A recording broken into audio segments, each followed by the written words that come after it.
te parece, Pedro, que a lo largo de la historia los países latinoamericanos nos han colocado etiquetas, nos han llamado subdesarrollados, integrantes del tercer mundo, países emergentes? No se sabe cómo nos van a llamar en el futuro, ¿no? Y es que se olvidan que desarrollados o emergentes hemos estado vinculados desde la conquista. Sí, tan vinculados que las crisis de los países desarrollados repercuten fuertemente aquí, ¿no? Con la globalización se ha exacerbado esto, además. Se han estrechado los vínculos. Y es que en el universo no existe arriba y abajo. Norte y sur son conceptos totalmente intercambiables. La pregunta sería, ¿cuál es el lugar que le ocupa hoy a América Latina en el mundo?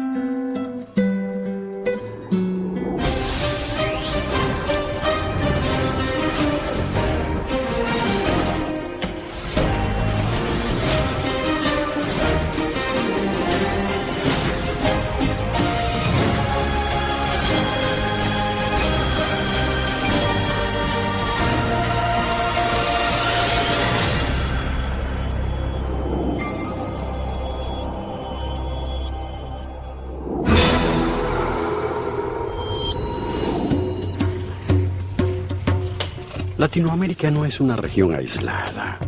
Todo lo que sucede en cualquier lugar del mundo tiene resonancias en nuestro territorio. El 15 de septiembre de 2008, en Nueva York, la capital financiera del mundo, la quiebra de Lehman Brothers conmovió las estructuras de la economía mundial. Este fue el detonante de una crisis que comenzó con el derrumbe histórico de las bolsas internacionales y arrastró en su caída a casi todos los países del mundo. Durante la transición del gobierno, que más tarde asumiría Barack Obama, el Congreso de Estados Unidos dispuso $700.000 millones como rescate financiero para evitar la quiebra de cientos de compañías. Una suma tan impresionante que si ese dinero se repartiera entre todos los habitantes del mundo, a cada uno nos tocaría $104. No hay quien se salve cuando el país más poderoso de la Tierra tiembla como tembló Estados Unidos. El efecto que ha causado esto en nuestros países en América Latina es enorme. Yo no sé si esta crisis profunda no solamente va a traer pobreza, desempleo y dificultades en la reactivación económica. Vamos a ver si esto trajo cambios de conducta individual, cambios de conducta organizacional, si esto nos traerá nuevos códigos de entendimiento en lo comercial, financiero, bancario, social, de consumo y ambiental. La magnitud de la debacle fetal que solo pudo ser comparada con la crisis del 30, la depresión más profunda y prolongada en la historia del capitalismo mundial.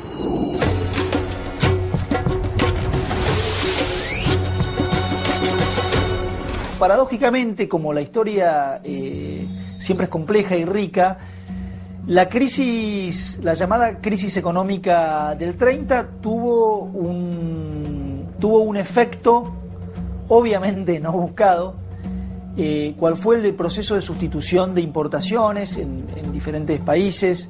Esto fue muy común en Latinoamérica, si uno piensa en Argentina fue patente. Como en el 2008, en 1930, la crisis afectó severamente a los países de América Latina. México, Brasil, Argentina, Venezuela o Chile tuvieron que cambiar radicalmente su política económica, dictando nuevas reglas. El Estado comenzó a intervenir en economía, por ejemplo, anunciando la diversificación de la producción primaria. Ya no más materias primas. Se comenzaron a fabricar productos elaborados. Tales políticas trajeron como consecuencia el auge vertiginoso de la producción de bienes de consumo. Creo que la sustitución de importaciones y el proteccionismo económico pueden datarse más bien del estallido de la Segunda Guerra Mundial. Cuando Estados Unidos y Europa se enfrascan en la guerra, entonces necesitan productos sustitutivos que vengan de la periferia. Y entonces es cuando viene el gran despunte económico de varios países.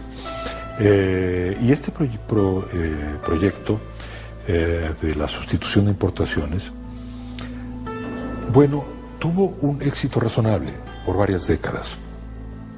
Y nuestros países crecieron, unos más, otros menos, con cierta estabilidad.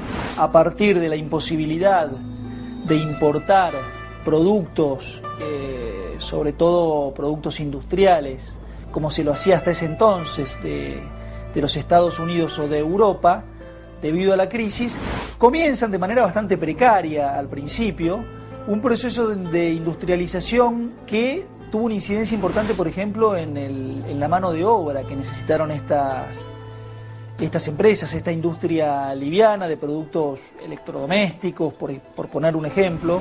Por otro lado, en buena parte de América Latina, después de la crisis de 1930, no hubo industrialización sustitutiva de importaciones. Esto ocurre en el mundo andino, por ejemplo, o en el mundo centroamericano. En el mundo centroamericano lo que sí hubo es un proceso importante de agricultura sustitutiva de importaciones. Esto es distinto a industrialización sustitutiva de importación. Entonces acá hay que prestar mucha atención a esta cuestión que ha sido reducida a esta especie de causalidad directa entre crisis e industrialización sustitutiva de importación. A principios de la década del 30, con un comercio internacional muy mermado, una América Latina que se había salvado de los horrores de la Primera Guerra Mundial comienza a fabricar los productos que antes compraba en Europa mientras sigue vendiendo materia prima. A mediados de la década del 30, Latinoamérica era el proveedor del 24% de las exportaciones agrícolas mundiales, principalmente verduras y frutas, lo que le permite expandir su lugar en el mapa económico postguerra.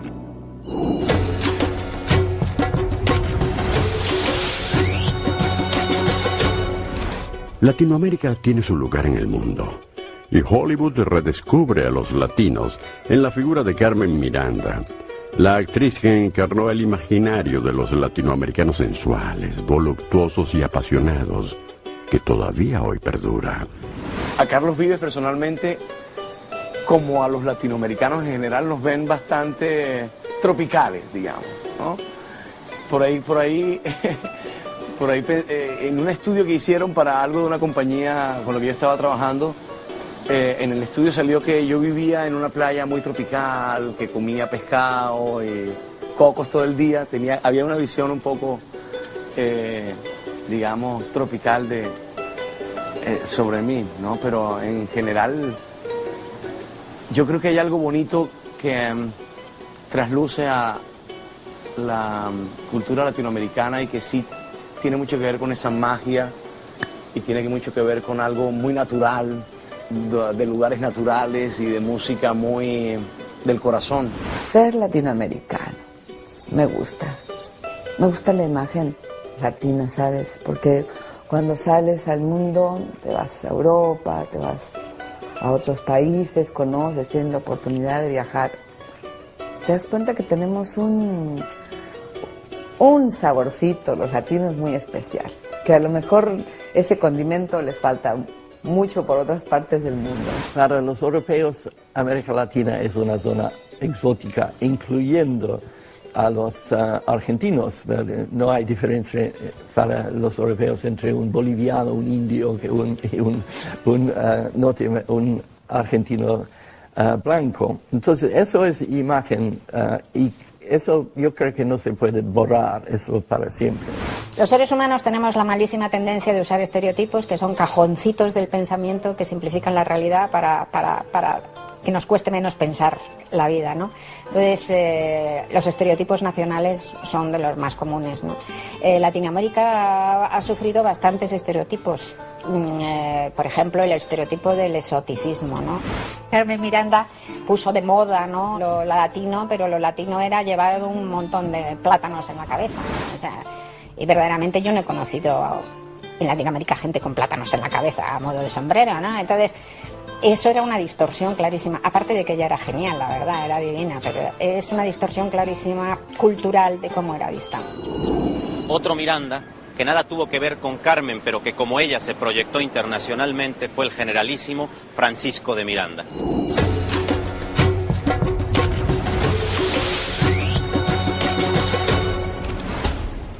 Francisco de Miranda, el primer venezolano universal, fue el precursor del movimiento de emancipación de Hispanoamérica.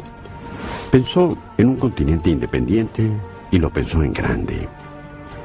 Francisco de Miranda tuvo la visión de un gran imperio americano. Imaginó una única nación latinoamericana que iría desde el Mississippi hasta Tierra del Fuego, el punto más austral del continente.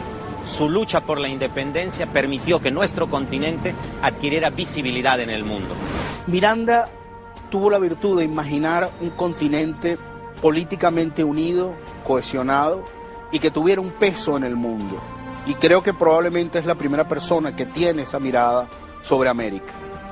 Siendo un militar español, ya él empieza a elaborar este proyecto, si tú quieres, complejo, difícil, que tiene mucho de una especie de quijotismo político muy grande, pero se imagina una América, una Hispanoamérica unida, convertida en un solo país, gobernada desde un solo sitio y que obviamente se convierte en un actor importante de lo que es la política mundial.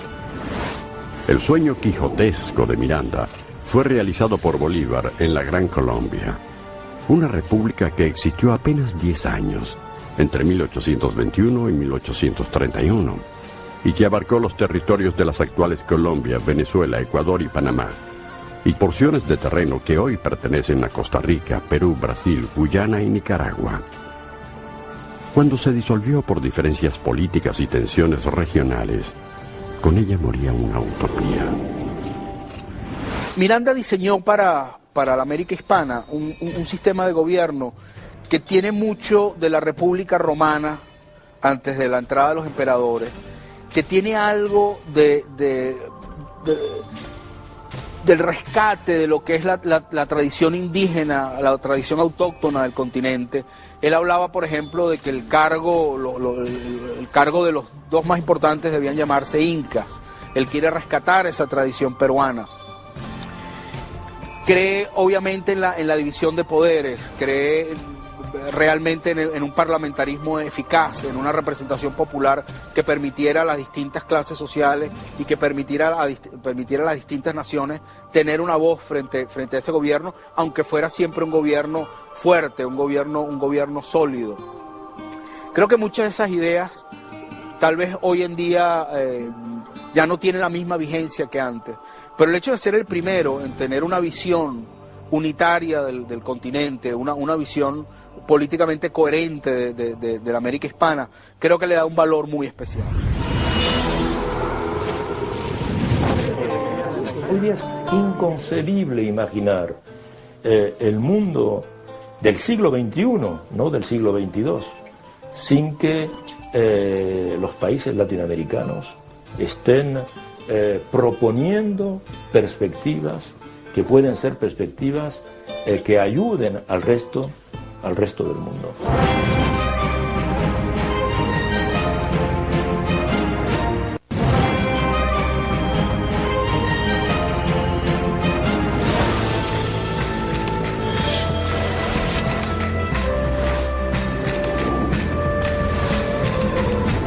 A mediados del siglo XIX, América Latina se presentaba al mundo como un lugar fecundo para la investigación científica y para los negocios. En este sentido, un negocio que prometiera la construcción de un canal que uniera los océanos Atlántico y Pacífico por América Central. Hasta entonces la travesía se realizaba por Cabo de Hornos, un viaje que resultaba demasiado costoso y lleno de peligros. Varias potencias de Occidente estaban interesadas en esta empresa. Los Estados Unidos acuerdan la construcción del Canal de Panamá, por entonces territorio de Colombia. En 1903, tras la Guerra de los 1000 días, Panamá se separa de Colombia y el canal queda en territorio de la nueva República Independiente. La Guerra de los 1000 días fue un enfrentamiento entre los partidos políticos colombianos a fines del siglo XIX y los primeros 2 años del siglo XX. Fue la última de las grandes guerras civiles que enfrentaron a estos partidos y terminó, curiosamente, con la separación de Panamá. Panamá era un departamento de Colombia, pero al mismo tiempo era el istmo por donde pasaba el comercio, que era muy importante entre uno y otro lado de los Estados Unidos de Norteamérica. A cambio de $10 millones y una renta anual de $250,000, Panamá concedió a los Estados Unidos los derechos a perpetuidad sobre el canal, además de una amplia zona de 8 kilómetros a cada lado del istmo, en un acuerdo que en los años siguientes fue fuertemente objetado. Finalmente, el 31 de diciembre de 1999, la República de Panamá recuperó el control del canal y con ella los ingresos por el tráfico marítimo de la zona.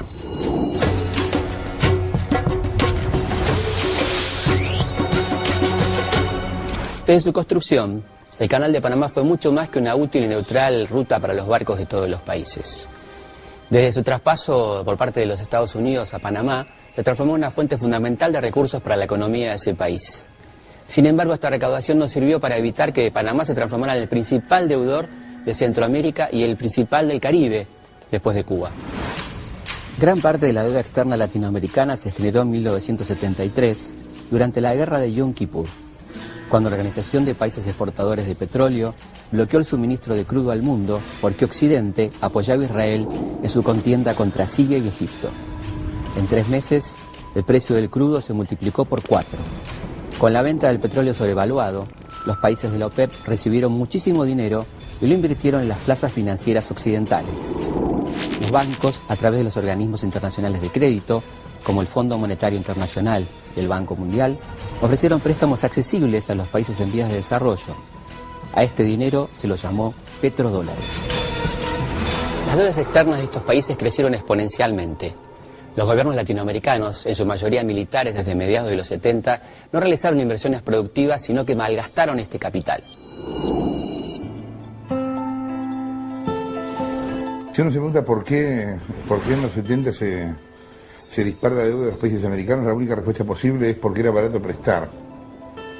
Porque había exceso de plata en el mundo, había exceso de liquidez en el mundo, y eligieron la manera más descomprometida y más barata, que era prestársela a quienes sabían que iban a estar toda la vida tratando de pagarlo, que en ese caso fuimos nosotros. No existe creación de capital fuera de la propiedad. Entonces muchos de nuestros problemas de endeudamiento se resolverían en la medida en la cual creamos más propiedad en América Latina, porque es la garantía la que crea la moneda.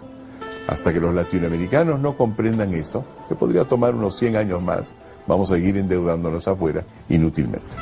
La deuda externa es en un punto como una gran broma trágica, porque todo el mundo sabe que no puede pagarse, pero sin embargo no se resignan a dejar de cobrarla, digamos. Es como una manera de que se pueden inmiscuir en las políticas internas de los países con el argumento de una deuda que finalmente nunca va a terminar de pagarse. Según el Comité por la Anulación de la Deuda del Tercer Mundo, a 30 años de aquel endeudamiento, cada niño latinoamericano debe al nacer $1.400. 1.400 billetes como este. En el reverso del billete de $1 está escrita la frase en latín Novus Ordo Seclorum, que significa nuevo orden de los siglos. Una idea basada en la doctrina del destino manifiesto. Una filosofía que explica cómo los Estados Unidos conciben su lugar en el mundo y que desde aquellos tiempos de la colonia británica hasta nuestros días han guiado numerosas decisiones políticas, sociales, económicas y militares.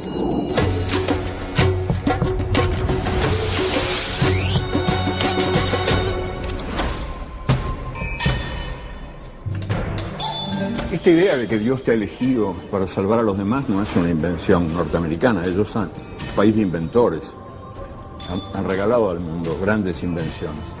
Pero esta idea no es una invención propia, porque había sido usada antes, sin ir más lejos, por la conquista española o la conquista portuguesa, que también se hicieron en nombre de Dios.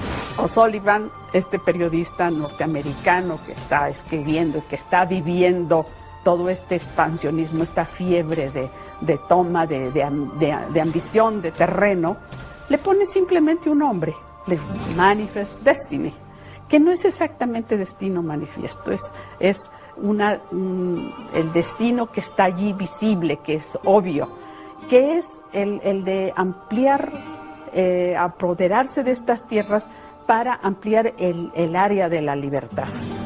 Curiosamente, para muchos era ampliarla de la esclavitud. Lamentablemente, desde hace muchísimo tiempo, los Estados Unidos padecen esa suerte de enfermedad del mesianismo. Esta idea de que fueron elegidos por Dios para salvar a la humanidad, para salvar a los demás.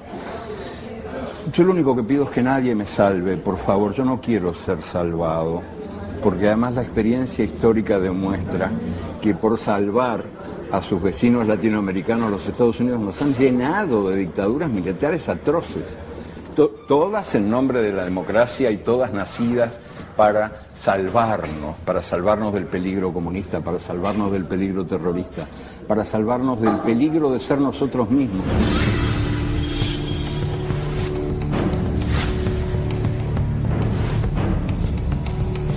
A lo largo de toda nuestra historia, los latinoamericanos hemos sufrido decenas de intervenciones militares a nuestro continente. Desde la ocupación militar británica de las Islas Malvinas hasta la invasión de los Estados Unidos a la isla de Grenada, el continente sufrió 45 intervenciones. Algunas fueron invasiones militares, otras bloqueos económicos e incluso guerras. La última se produjo hace 20 años.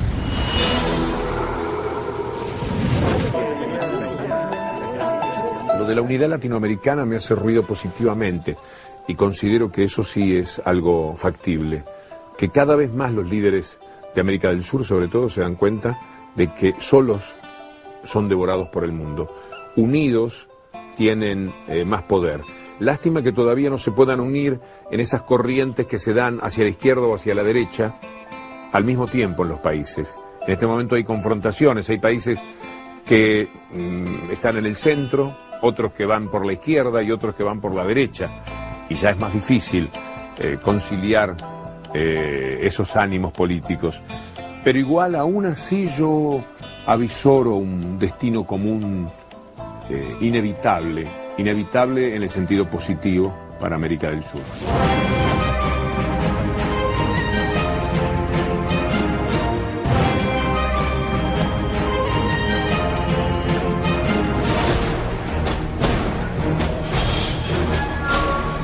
A menos de 200 kilómetros de aquí de Madrid se firmó el Tratado de Tordesillas, en el que se decidió quién sería el futuro dueño de América. España y Portugal, dos de las potencias más importantes de la época, no solo se repartieron las tierras conquistadas por Colón, sino las que estaban por descubrirse. El Tratado de Tordesillas fue una disputa entre la monarquía española y la monarquía portuguesa.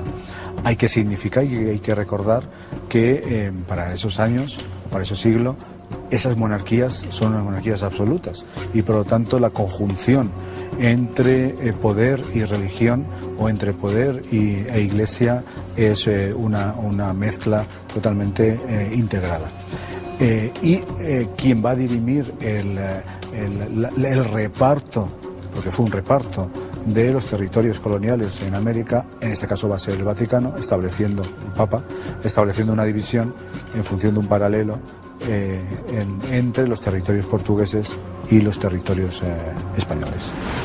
Tras duras negociaciones, en 1494, finalmente se firmó el Tratado de Tordesillas, que en su cláusula primera señalaba una línea imaginaria de demarcación de norte a sur, 370 leguas al oeste de las islas de Cabo Verde, y establecía que desde entonces y en adelante todo lo que se descubriera al este de dicha línea pertenecía al rey de Portugal y a sus sucesores, y todo lo que se descubriera al oeste sería para el reino de España.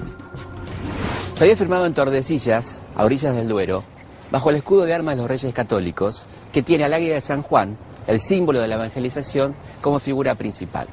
Otro escudo que tiene un águila en su centro es el de los Estados Unidos. Allí, en 1933, el presidente Franklin Delano Roosevelt ponía en marcha la política de buen vecino, una estrategia para unir al continente americano contra Alemania, Italia y Japón.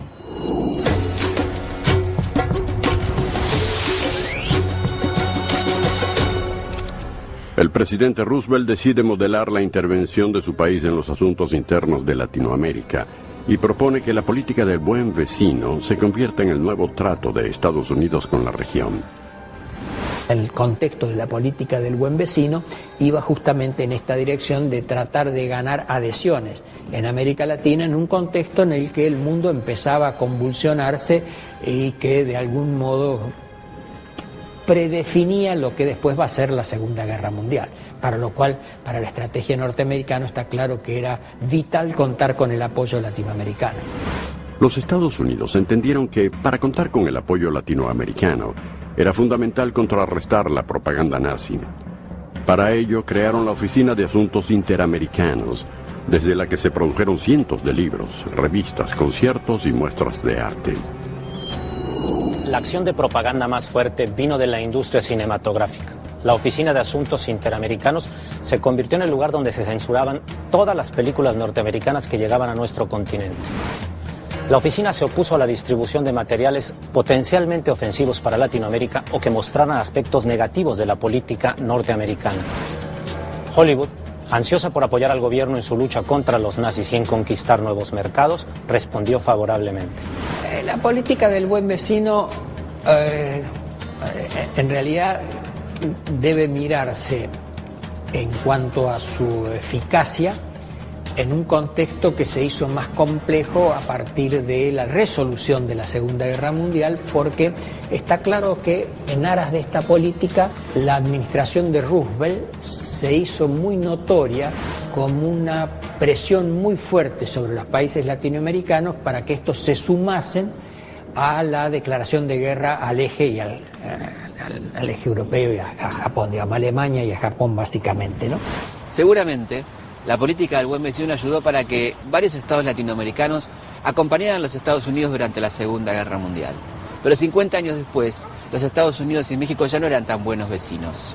Entre 1994 y 2008, 4.000 personas murieron intentando cruzar la frontera, casi una persona por día.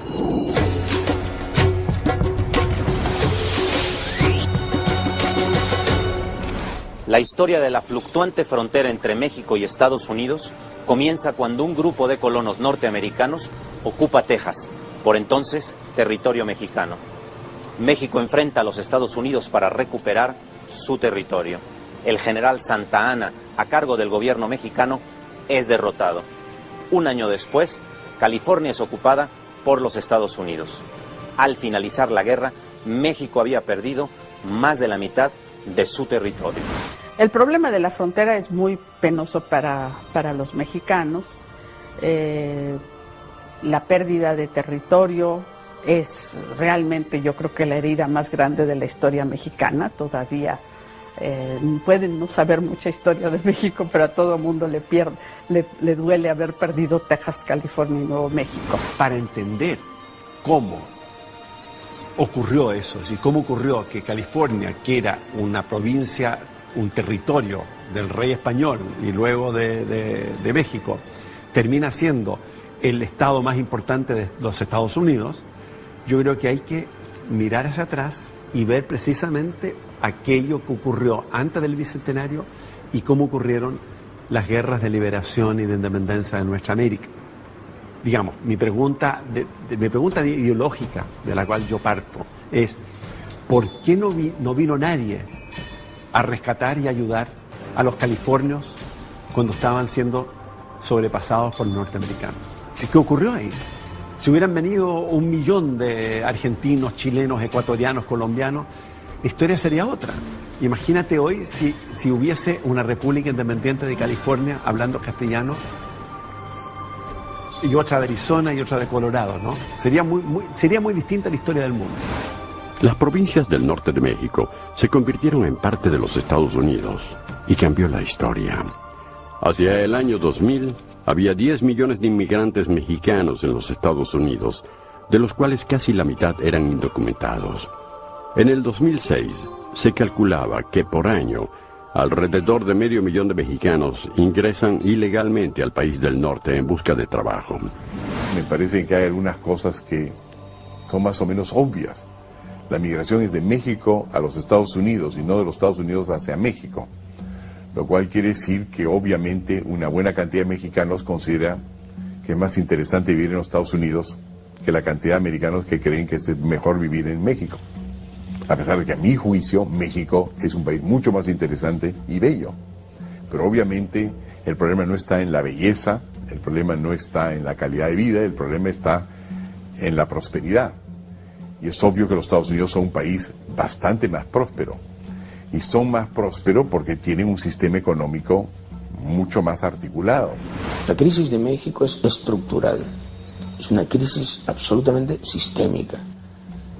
Y claro, parte de esa crisis es que hay un montón de gente que no tiene trabajo y se va. y se va a los Estados Unidos, y esas oleadas no las paran ni los muros, ni las balas, ni las disuasiones. Pero el problema de México no es ese, y el problema de Estados Unidos no es ese. El problema de Estados Unidos es que México puede estallar. Y el problema de México es que a la hora que estalle, evidentemente, no va a encontrar en Estados Unidos precisamente un doctor, ¿no? Sino un testigo neutral. Por la frontera entre México y Estados Unidos cruzan personas, cruzan conflictos y cruzan influencias culturales. En un mundo cada vez más interconectado, aquel concepto según el cual los países civilizados imponían su cultura a los bárbaros ha quedado rebasado para siempre. Hoy en día la cultura ya no se impone, se mezcla, se fusiona, se comparte.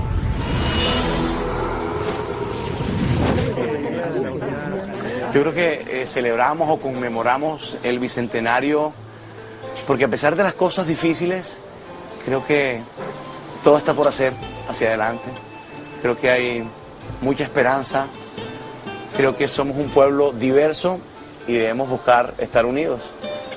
Yo creo que hay mucha esperanza. Yo creo que la celebración creo que vale la pena porque tenemos que... Lo más importante para mí, lo más importante de toda la celebración es poder recordar, poder rescatar la memoria histórica de lo que somos.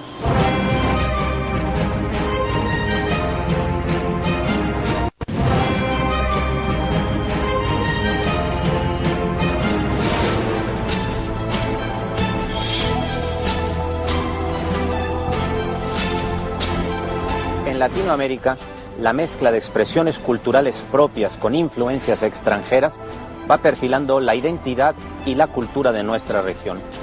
Una cultura que no es solo las películas que vemos, los libros que leemos, sino que modifica y atraviesa nuestro día a día. Si bien en toda América Latina hay una fuerte tradición de alimentos autóctonos, también en la comida recibimos una fuerte influencia de los países centrales. En los Estados Unidos, el primer restaurante de comida rápida se abrió en 1948 y desde ese momento no ha cesado de expandirse a nivel nacional e internacional.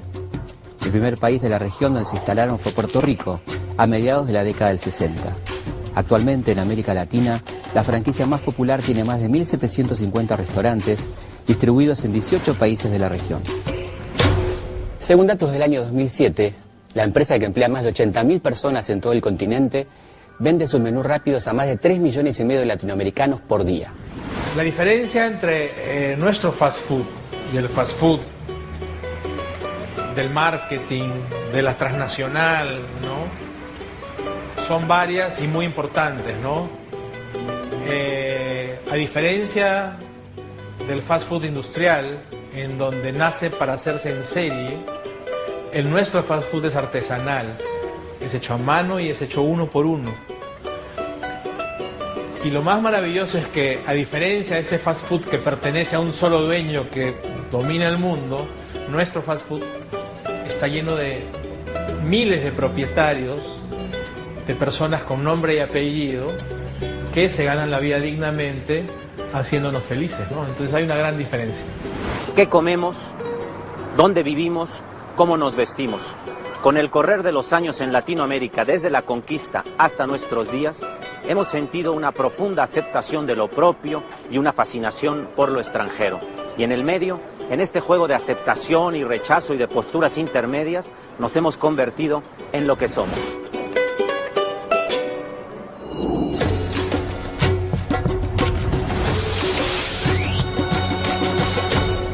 La hibridación cultural es un camino de ida y vuelta. Un lugar en el que no existen los arribas ni los abajos, en el que todas las fronteras se vuelven permeables. Bueno, es evidente que hay un lazo muy estrecho entre norteamericanos y latinoamericanos, entre otras cosas, porque muchos latinoamericanos han migrado y siguen migrando a los Estados Unidos. Y además, cosa que es interesante, no abandonan su idioma original. Se habla mucho español en los Estados Unidos, al punto tal que hay muchos norteamericanos que están tratando de aprender el español justamente porque han introducido un segundo idioma en Norteamérica los latinoamericanos. Desde que las usamos y las entendemos son palabras, y eso es parte de la marcha de las lenguas. Ninguna lengua se detiene en un estado permanente. Todas las lenguas van evolucionando, van transformándose, vengan las palabras del inglés o de las lenguas africanas o del quechua o de los idiomas que sean. Nosotros también tenemos una gran influencia en los Estados Unidos. Creo que América Latina ha influido de muchas maneras, a través de la música, del lenguaje, de la cocina, de la forma de vestir, de los valores, de la forma de integrar la familia, de relacionarse con los individuos. Todo eso también ha influido en los Estados Unidos. Entonces no ha sido únicamente el poder americano sobre América Latina, sino también el poder latinoamericano sobre los Estados Unidos. El idioma y el cine de Hollywood se han vuelto omnipresentes en todo el mundo. Sin embargo, en Latinoamérica nuestros cineastas han descubierto otras maneras de contar sus historias. Afortunadamente pudimos superar la visión que había del cine latinoamericano, que teníamos que ser folclóricos. Había cierta dulzura falsamente atroz en algunas películas. Y todos éramos muy religiosos y todos éramos muy santeros y todos éramos un pueblo feliz y en carnaval, ¿no? Pero afortunadamente creo que eso se superó y se mostró la Ciudad de México, se mostró Río, se mostró Buenos Aires como son, con todas sus contradicciones y sus paradojas. El cine, por ejemplo, está ahora en un momento espléndido, ¿no? Desde todos estos mexicanos gloriosos, verdad, de oro, que están haciendo, que están conquistando Hollywood y que están conquistando el mundo entero, a la gente menos conocida como María Novaro, ¿no? La de Danzón, ¿no? Los argentinos hacen un cine increíble, ¿no? Que me encanta, o sea, y sobre todo desde la crisis. Yo creo que con la crisis anterior hubo como una explosión de, no con esta que ahora tenemos todos, sino con la crisis que tuvo Argentina, hubo como una explosión de estupendas películas, ¿no? Yo no me acuerdo de alguna película latinoamericana que haga cine explotando edificios, ni inventando héroes, ni sobre tal o cual cómic, que sería además muy divertido, ¿no? Porque aquí tenemos una tradición de cómics mexicanos muy buena también, que sería muy padre verlos en pantalla. Pero para eso ya tienes que elevar tus costos de producción a niveles millonarios, que no podemos darnos ese lujo, ¿no? Nosotros tenemos que seguir haciendo cine con mucha más imaginación que recursos. Entonces sí veo esa identidad de lo que nos atañe a nosotros en cualquier material de cine latinoamericano.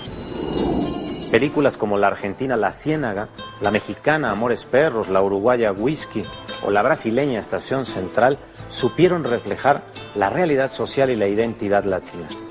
Estos realizadores protagonizan una verdadera revolución en el cine contemporáneo latinoamericano, generando una nueva mirada del mundo hacia nuestra realidad y nuestra cultura. ¿Por qué se dice que hay un nuevo cine latinoamericano? Yo creo que hay diversas circunstancias que son las que empujan a que este nuevo cine surja. Pero entre estas circunstancias fundamentales creo que está el poder creer en nosotros mismos. Y hubo varias películas en el continente que siento que devolvieron la confianza en el quehacer cinematográfico de los creadores. Me siento orgulloso de haber pertenecido a Amores Perros. Creo que Amores Perros es una de esas películas. Creo que Ciudad de Dios es otra película, por ejemplo. Y creo que cada país tuvo una película que le devolvió la confianza en sí mismo. Una confianza que se escribe en potencial y se multiplica cuando se dejan de lado las referencias externas y comenzamos a entender a Latinoamérica como una región en su conjunto. El mundo se va presentando como un mundo multipolar, con distintas regiones que se tienen que ir integrando y que van a tener fuerza en el conjunto para llevar adelante sus políticas. Y yo creo que es esto, el caso de Brasil, de Argentina, de México, de Colombia, de Venezuela. Hay que llegar a consensos para tener voz en el concierto internacional. Solos es imposible.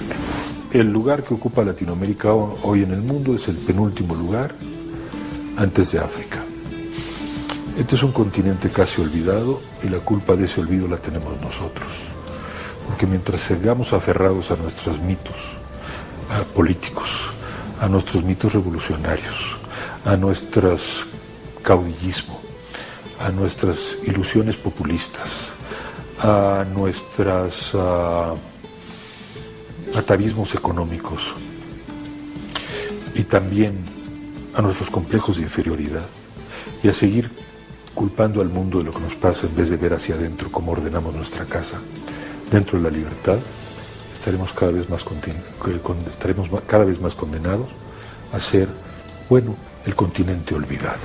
Yo pienso que Latinoamérica tiene cosas, digamos, el ser tercermundista brinda como unas características que pueden ser, digamos, canalizadas como para algo chévere, porque no está uno todavía como en esa cosa de desarrollo ya tan extrema, sino que aquí todavía hay cosas gratis, aquí todavía hay como un espíritu independiente de todo ese sistema económico que tiene al resto del mundo ya totalmente paralizado. Desgraciadamente, hoy por hoy todavía los latinoamericanos somos una región bastante marginal en el juego, digamos, de las grandes potencias. No creo que seamos una periferia del mundo. O sea, creo que caminamos hacia un mundo donde no hay centros tan marcados como antes. Y al contrario, muchas veces he sentido que vamos a los extremos. El gran problema de América Latina es que estamos tan pendientes de cómo nos ven. Y entonces nos dejamos de vernos a nosotros mismos. Yo creo que la gran tarea es el autodescubrimiento, empezar a descubrirnos a nosotros mismos. Nos ignoramos casi por completo. Poco o nada sabemos de nosotros mismos. Y estamos siempre pendientes de cómo nos ven. En un mundo donde norte y sur, arriba y abajo son conceptos intercambiables, Latinoamérica no está aislada. Y todo lo que sucede en cualquier lugar tiene resonancias y consecuencias, como los colapsos financieros que sacudieron a los países centrales en el 2008 y también en la crisis del 30, que determinó cambios en la industria y el comercio, por los cuales los productos latinos fueron conocidos en todo el mundo, tal como 100 años atrás fue conocido Francisco de Miranda, el venezolano internacional que infundió la emancipación americana. Un sueño efímero que luego realizaría Bolívar con la Gran Colombia, esa región donde años más tarde se construiría el Canal de Panamá, una república que, a pesar de los enormes ingresos del canal, tiene una abundante deuda externa, como casi todos los países de Latinoamérica, que por destino manifiesto y con la política del buen vecino, han recibido la intervención de un Estados Unidos que limita al sur con México, de donde llegan cientos de inmigrantes, trayendo consigo su lengua y su cultura. Y de la mezcla entre norte y sur, que son conceptos intercambiables, se va perfilando la identidad de una región que busca y encuentra su lugar en el mundo.